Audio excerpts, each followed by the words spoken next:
¿Quién no ha escuchado sobre un desliz freudiano? De manera muy sistemática, en el espacio informativo se impone la opinión de que en la psicología no hay figura más importante que Sigmund. Freud lo es todo para nosotros. Escuchen estos elogios. La aportación de Freud al conocimiento científico es tan relevante como la de Copérnico o Darwin. Aunque su teoría tiene fallas, Freud entendió lo esencial, que la psique humana tiene un sistema operativo que aún no entendemos completamente, pero que podemos estudiar y, por lo tanto, también podemos modificar. Es como si a miembros de tribus salvajes les dieran tabletas y solo las tocaran al azar. Entonces alguien tuvo la idea de entrar al menú de configuración. ¿Esos textos elogiosos reflejan realmente la realidad? Por lo que realmente fue recordado por la comunidad científica Sigismund Schlomo Freud. Si hubo algo en lo que él mintió intencionalmente, vamos a averiguarlo. Una vez, en 1973, un grupo de investigadores decidió escribir un libro en apoyo a Freud, y así nació el voluminoso tomo Experimental Freudian Theory Psychology Reveals, en el que los autores admitieron honestamente que no hay pruebas. El rumor de que Freud inventó el inconsciente lo difundió el mismo Freud. No hay duda de su talento para autopromocionarse, ya que no era una persona tonta. Desde niño, Sigismundo destacaba en los estudios y le apasionaba aprender cosas nuevas. A los 9 años, aprobó los exámenes e ingresó a preparatoria un año antes.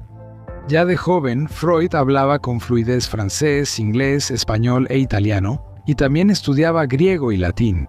Al graduarse con honores de la Facultad de Medicina de la Universidad de Viena, el joven Freud comenzó en cirugía, pero a los pocos meses abandonó esa rama de la medicina, considerando que esa actividad era demasiado agotadora.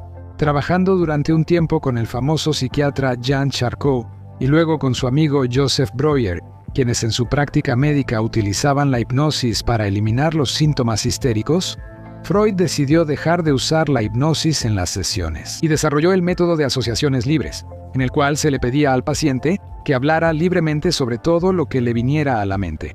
La aplicación del método de asociaciones libres impulsó el surgimiento del psicoanálisis, pero en la idea principal del inconsciente no había nada específicamente freudiano. Que la conciencia no es el capitán del cerebro ya se decía mucho antes de él, incluso en la antigua Roma. El filósofo Plotino y el médico Galeno notaron que la respiración o acciones comunes como caminar las realizamos de manera inconsciente.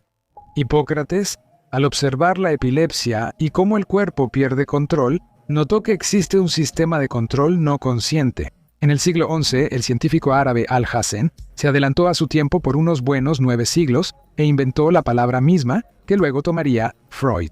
Él supuso que existen ilusiones visuales que percibimos de manera inconsciente. Hoy en día, esas ilusiones no solo se usan para entretener a los niños, sino también para pruebas de laboratorio. Al mostrar palabras, imágenes y números ocultos por la velocidad y técnica de exhibición, los científicos identifican la frontera entre percepción consciente e inconsciente. Por ejemplo, cómo el cerebro puede procesar y recordar información sin fijarla visualmente. Por ejemplo, sin la participación de la conciencia, podemos reaccionar emocionalmente a palabras ocultas o sumar y restar números. Sí, ese famoso y tan mencionado cuadro 25, Alhazen anticipó las conclusiones más efectivas de las pruebas de laboratorio. Podemos tomar decisiones de manera inconsciente sobre motivos y deseos ocultos. Los conceptos característicos de Freud también se habían pensado desde hace mucho tiempo.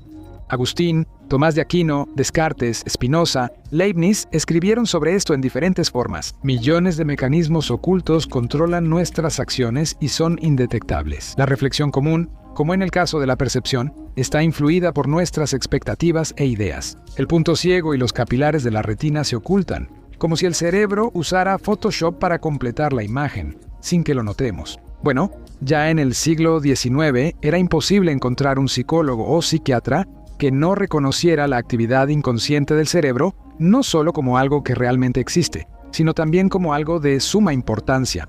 Psicólogos franceses, por ejemplo, afirmaban que actuamos de forma automática en muchas situaciones. Théodule Ribot explicaba cómo usamos la memoria de trabajo. Gabriel Tart, cómo imitamos inconscientemente. Pierre Janet, cómo nos guiamos por metas y motivos que surgieron en la infancia lejana y ahora determinan nuestra personalidad. Precisamente Janet más que nadie. Posteriormente, acusó a Freud de copiar ideas. Stanislas Dean, una eminencia en las ciencias cognitivas y uno de los principales investigadores contemporáneos de la conciencia, escribe sobre Freud. No sería exagerado decir que, de todas las ideas en su trabajo, las más convincentes no son suyas, y las propias son las menos convincentes. Ahora, en cuanto al falso terapeuta Freud, en 1910, Sigmund Freud publica un libro sobre una neurosis infantil. En ella describe el curioso caso del hombre lobo, un aristócrata ruso que sufría de depresión. Después de una serie de sesiones en el diván del genio psicoanalista, el hombre lobo se cura milagrosamente. Medio siglo después, la historia dicta: esto es solo un cuento. Muchos años después, la periodista Karina Abholzer conversó con el legendario hombre lobo Sergei Pankejev y descubrió que nunca fue curado. Estoy en el mismo estado en el que llegué, con Freud. Los casos clave para la teoría freudiana, como el de Hans Herbert, la condesa Anna Huo, Berta Pappenheim, Dora Ida Bauer y otros pacientes, también fueron exagerados o falsificados. Frank Salloway, historiador de la ciencia del Instituto Tecnológico de Massachusetts, resume así: cada caso publicado por Freud contribuye a la leyenda psicoanalítica, pero conocer más detalles refuerza la imagen de Freud ajustando los hechos a su teoría. El psicoanálisis se basó en unos pocos casos clínicos que terminaban en una terapia exitosa y una curación, pero en realidad esa curación no sucedía. Editor, ¿por qué no analizamos el método de Freud? Los recuerdos tempranos están muy profundos y la psique los distorsiona constantemente. Suelen ser traumáticos. Los episodios aleatorios de la infancia arruinan nuestra vida, volviéndose monstruos y fantasmas distintos al original. De ahí surge la tarea del psicoanalista: vencer a los monstruos, es decir, entender cómo se distorsionaron los recuerdos y desenmascarar los fantasmas, o sea, regresar a la versión auténtica del evento. Freud tenía algo de razón sobre los traumas graves, como violaciones infantiles o presenciar catástrofes y muertes en eventos crueles. Su huella no se graba en el hipocampo, sino que se procesa en la amígdala cerebelosa, responsable del reconocimiento de rostros, el surgimiento del miedo animal y otras cosas básicas. Al final, los mecanismos de defensa de la psique empaquetan estos recuerdos como un cuerpo extraño y los excluyen de las redes asociativas. Estos recuerdos se almacenan en su forma original y, en el diván del terapeuta, realmente se pueden extraer de esa manera.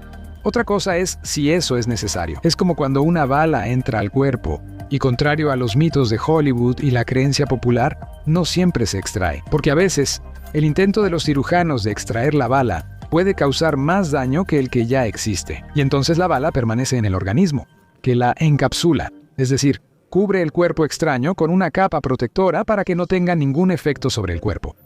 Así pasa también con los recuerdos.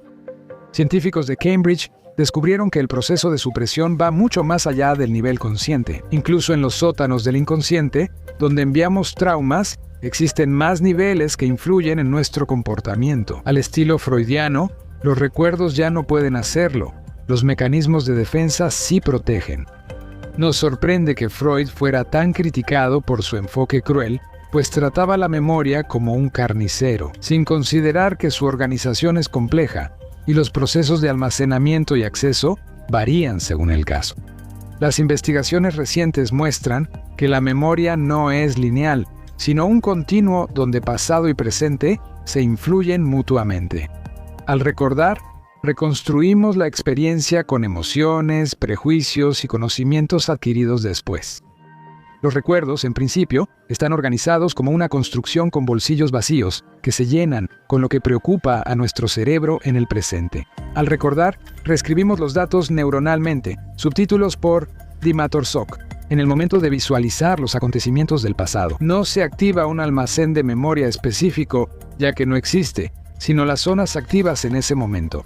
Por eso nos resulta fácil imaginar, inventar o recordar cosas que no ocurrieron, como en los experimentos de Elizabeth Loftus, donde tras ciertas manipulaciones los participantes recordaban ver un conejo en su infancia. A Bugs Bunny en Disneylandia, aunque eso nunca les pasó porque Bugs Bunny es propiedad de Warner Bros. En el universo de Walter Disney no existe. Tras toda esta información, surge una pregunta lógica. ¿Por qué aún es posible hacer una cita con un psicoanalista en nuestro mundo ilustrado y civilizado? Una razón se describe en el libro de Todd Dufresne, Matando a Freud, la cultura del siglo XX y la muerte del psicoanálisis. Se han publicado muchos trabajos, construido reputaciones y gastado mucho dinero solo por recostarse en el diván de un especialista en Freud. En general no es tan fácil renunciar a eso.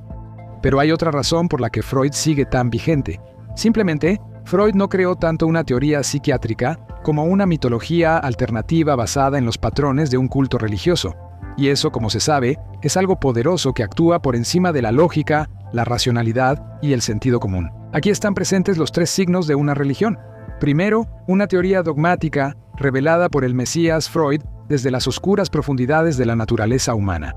Segundo, prácticas rituales, reuniones con los atributos correspondientes, como acostarse en el diván. En tercer lugar, el aislamiento de un grupo religioso. Tendencia de los seguidores del psicoanálisis a interpretar todo comportamiento y existencia según su creencia en la determinación anal genital u otras similares.